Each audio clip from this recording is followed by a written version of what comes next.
Welcome. I'm glad you guys are here. This is our first session of yoga teacher training. We're going to spend almost 200 hours together this year taking a new journey in your history of yoga. You are writing a new story, a new chapter in your story, and it begins tonight. And when you think about your story, your life, your story is your history. It's how you have become who you are today. It's everything that brought you to your mat to begin with. It is the truth behind whatever this practice brings to you and led you to be here tonight. Isn't that amazing? It's everything that's ever happened in your life has brought you to this mat, this place, this space, right here, right now.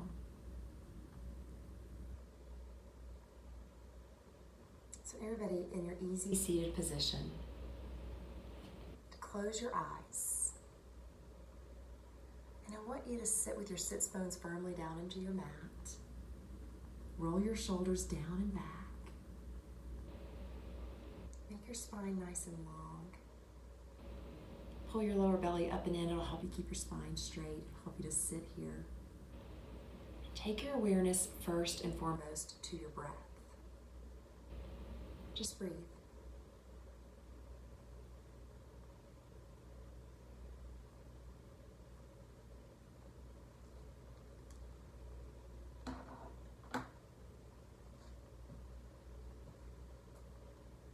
Now I want you to think for just a moment about your story, your history, your truth.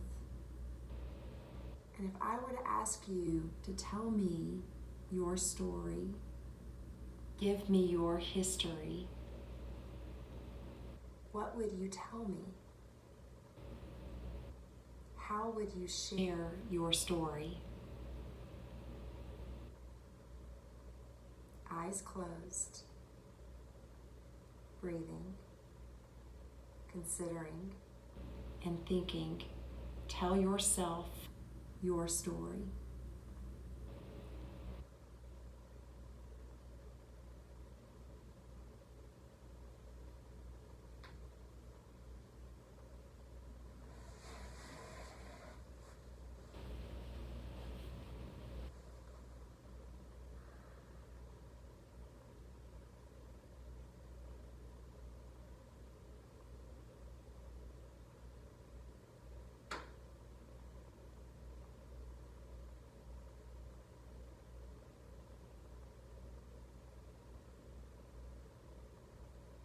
Gently take a full inhale through the nose, just slow, long, deep. Open your mouth wide and exhale, slow, long, deep.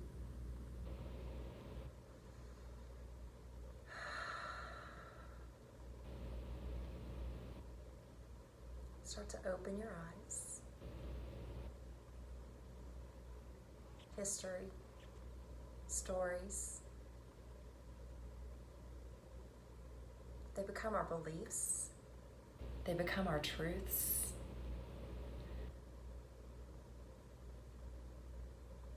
And it's shared often, verbally, spoken. If you were to tell me your story, it might be over a meal. It might be over a cup of coffee. It might be right here in this yoga studio on our mats. But you'll speak it to me. And when you tell me your story, tell me your truth. If I were to share your story, if I were to be responsible for passing your story on, I'm going to pass on to the best of my ability everything you've given me and everything that you've told me. So that's what we're talking about when we talk about history. History is what we know, what we've been told, what has been shared with us. And in ancient times, history was shared verbally, it was spoken, it was transmitted orally from one person to the next person. And it was a huge responsibility to make sure that the history was shared accurately, articulated with great thought, with mindfulness, and with great care. History is what we read in textbooks, sacred books, and lectures of what we're taught.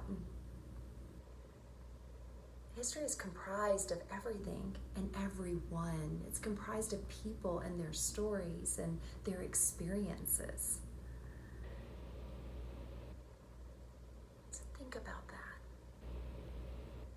History is comprised of your story, your experiences. And not just yours, but everyone's. So everything that you hear is tied typically to a person or an experience. An experience. Think about that. Yeah.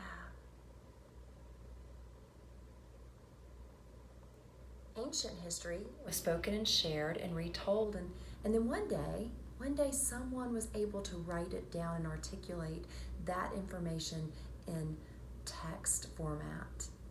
And so what is truth? And how something is experienced and shared becomes truth, and it becomes belief. The history of yoga is the same thing. The history of yoga was shared originally verbally. It was shared from ancient sage to ancient sage. And the history of yoga now, today as we know it, is shared via text. What was written down, what was shared centuries ago. The first written form of the word yoga was found in what's called the Rig Vedas, written many years ago. Yoga, we can date it back to about 5,000 years ago. And it comes from the Hindus, it comes from the Vedas. It is a system, it is a philosophy, and it's the theories of the sages and the Hindus that have been mixed and matched with their cultures, just like we mix and match our thoughts and beliefs today in the same way. And what makes sense and what is shared and how it's passed along has some sort of a contextual value to it. And it's shared in a way that makes sense for the practitioner, the person that's listening and experiencing the practice. But even with that, there's a lot of commonality, and there is a basic belief, there is a basic philosophy, and there's something that is shared throughout all practices, a common thread, if you will. So something that we can share if we're true yogis, that we all know, that we all believe, that becomes a part of our practice. And that's what we're going to talk about today. We're going to talk about what we get from this practice and where it all comes from. So dating back to about 5,000 years, we have the Hindu Vedas. And the Vedas were shared verbally, orally. At some point there was something called the Rig Vedas, and I don't have the exact date of when the Rig Vedas were written, but that is the first known version of the word or yoga being written down. It's interesting that the Vedas are the most ancient sacred text for the Hindus.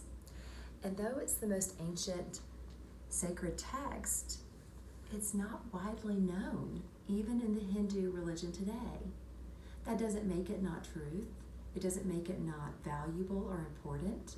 And if I were to make a comparison, I would compare that to a Christian in their Bible, or a Muslim friend in the Quran, or our Jewish friends and their ancient books and texts, the Torahs, the Pentateuchs. Does everyone read their sacred text?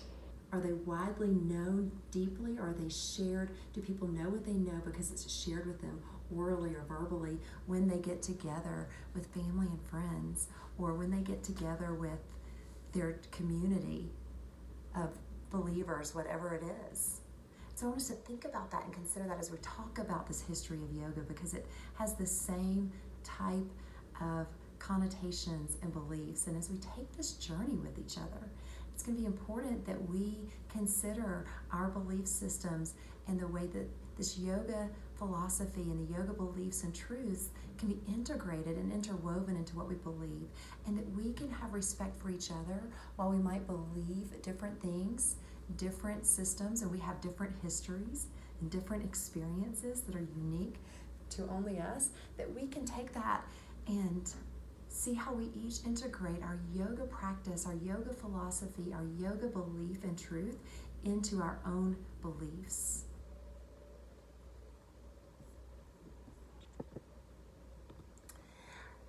About 2,500 years ago, Patanjali codified the yoga system, the yoga text, and made the text something relatable, something that we could all understand through the Yoga Sutras. You all have heard of the Yoga Sutras, right?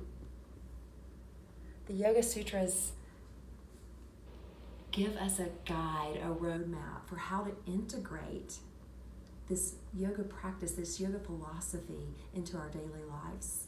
The practice of yoga, is it something that we just do on our mat? Is it just the asanas? Yeah, give me an example of how yoga moves beyond our mat.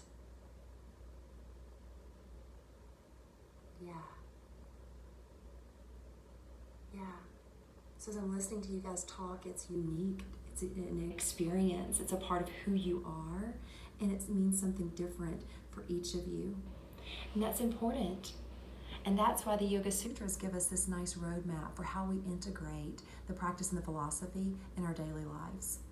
So many people would say the yoga practice really began about 2,500 years ago. That's not true. It began way before that. The Buddha integrated yoga practice and philosophy in his life, and he passed that information on, and we do have that information as well.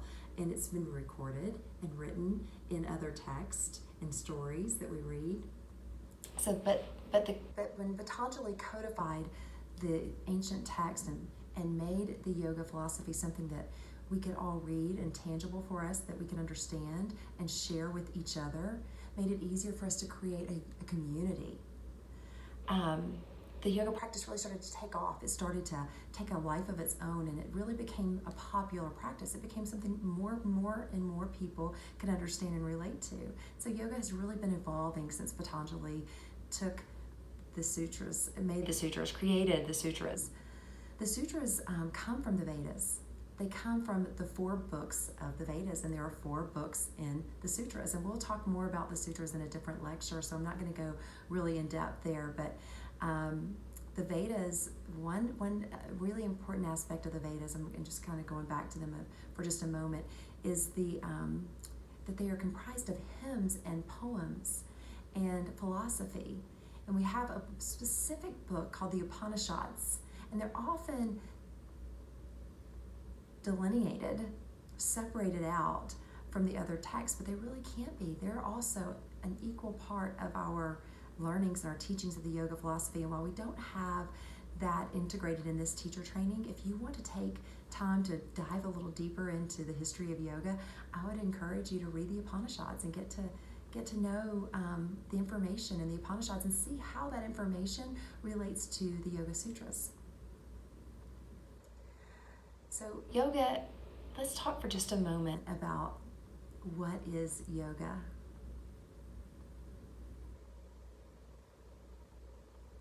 It is a little bit of everything you just said, but one key word that stood out to me is when you said breath. Yoga, so often someone will say it's breath, and it is. When does breath begin? It begins at the beginning of your life. It's the very first thing you do when you enter this world. You inhale. You take a breath. It is the very first gift of life. Without breath, there is no life. It doesn't exist. So if we say that yoga begins with breath, and even take it one step further and say energy. It's this life force of prana, which is what Johnny Kess, the founder of our yoga program, would say. Johnny would say yoga began, really, 13.5 billion years ago. So it began at the beginning of life. It supersedes 5,000 years ago. It supersedes 2,500 years ago. Yoga has existed as long as life has existed. And if you look at the yoga text and you read the philosophies and you read about life, it makes sense. So we'll get a little further into that as we move along into our journey. So I asked a moment ago, what is yoga? And I heard some different answers. And I'd like to take us back again. So without breath, let's take that out of it. What is yoga?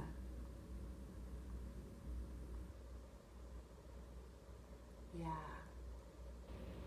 So I'm hearing some of you say it is union, it is communion.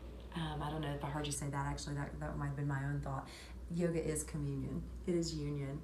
It is yoking. An early analogy that I could give is when in the old days when they would say yoga means to yoke, it would be to connect a chariot to horses. So the horses were yoked to the chariot. So they were united. In yoga, what are we uniting? What are we connecting?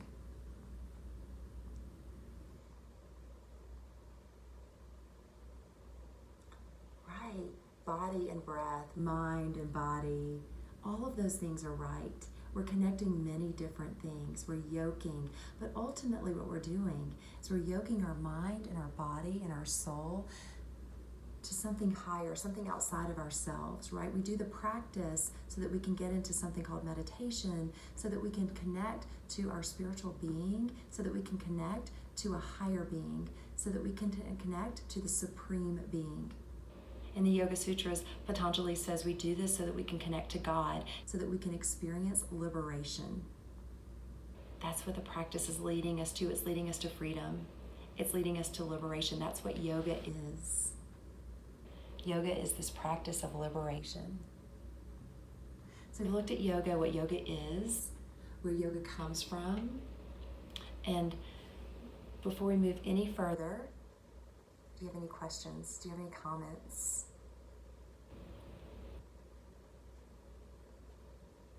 So when we look at the practice of yoga, we want to look at 7 elements of yoga.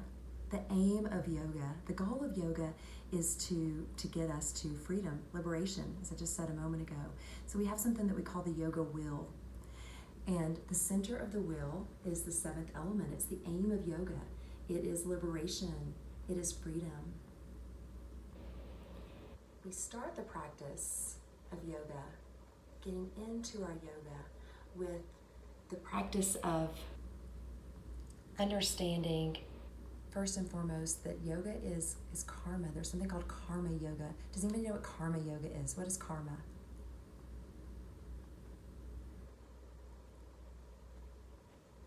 We define the karma yoga as acts or actions of selflessness. So we could look at that in several different ways. You know, people will do things that are mean or bad or wrong. We're like, that act, that karma is going to get them. They're going to get what they deserve. But we really want to look at it from a different angle. We want to look at it from the angle of karma yoga is when we are giving of ourselves or giving of the practice. Can you think of some people in this world that have lived their life selflessly, giving of themselves, whatever it is they have, to others, and how they gave it? Yeah, Mother Teresa, Gandhi comes to mind. As we look at living our lives selflessly and sharing with others, one way I like to think of it in this yoga practice is that whatever it is we learn in this practice, whatever it is that it gives us, when we are acting selflessly, we're sharing it with others, we're giving it to others, we're bringing them into the light, to the awareness of what this practice means and brings to us in our lives and how it shapes us and changes us as human beings so that we can live selflessly, so that we can act from a place of giving and loving. We're not keeping something into ourselves. And we get further, and everything that we do in this training is going to be integrated. So we get further in, we'll talk about the 8 limbs of yoga and how karma yoga plays a role in those 8 limbs and where it falls in to play. It's going to be really a fabulous journey. So let's go on to the next point in our on our yoga wheel.